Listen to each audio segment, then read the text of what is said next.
So the room is orange today, but it's still pretty empty. Got to work on that. But let's talk about being chosen.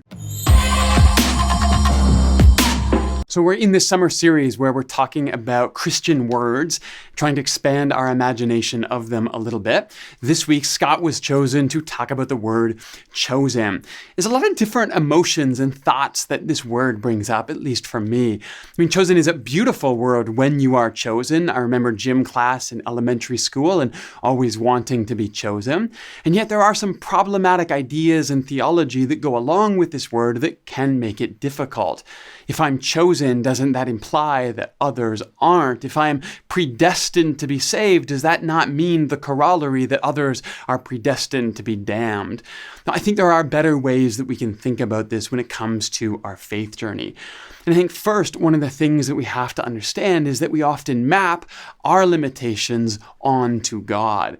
I mean, I can only love so many people. I can only choose so many people. It's part of the limitations of being human. And the more that I follow Jesus, the more that I am discipled in the way of Jesus, the more I learn how to push back the boundaries of my walls, to love more, to accept more, to love in better ways and love more like Jesus.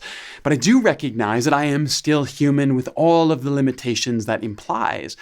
For God is not like that. For God to choose me does not mean that there is less of God left to choose you. When God embraces my story, that does not imply that anyone else's story must be left on the outside. God is infinite, and so God can choose and choose and choose and always have more capacity left to choose another.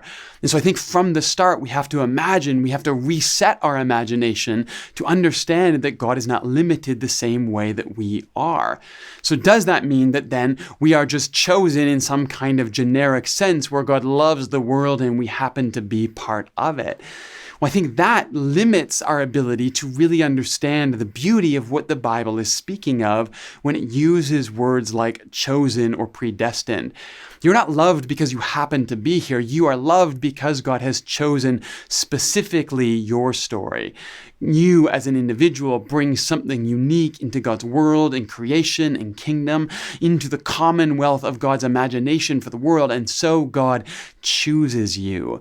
This is one of the really beautiful things about the Christian story, that God is specifically choosing each of us for the unique characteristics that we bring to the table. So it's beautiful to be chosen. We shouldn't want to ignore that. We shouldn't replace that with some kind of a generic love that God extends to all of us.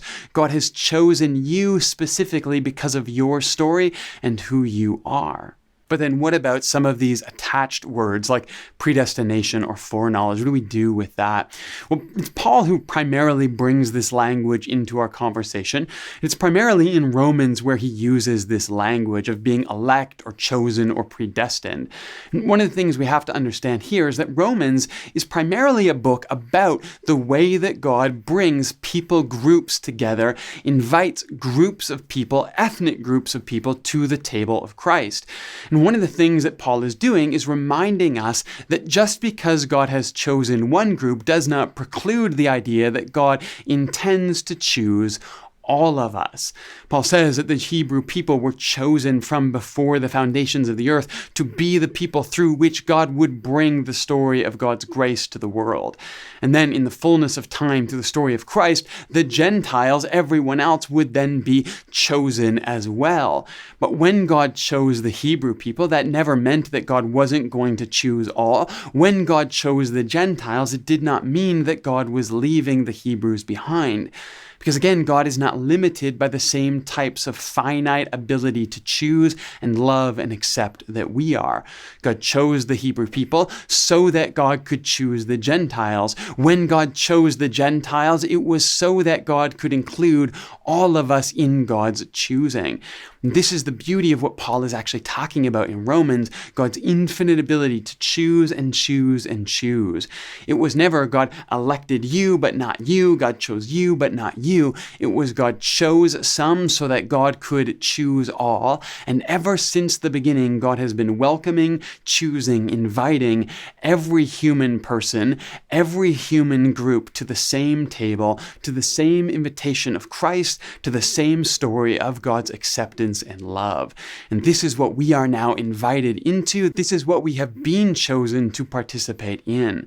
The goodness of God that is infinite and available to everyone. And the only choice that's available to us is to accept this warm embrace, to take our place at the table alongside God, to get to grow into the love and grace that is extended to us, so that we can start the journey of learning how to choose more and more of the people around us, so that we can begin to love the way that God loves us.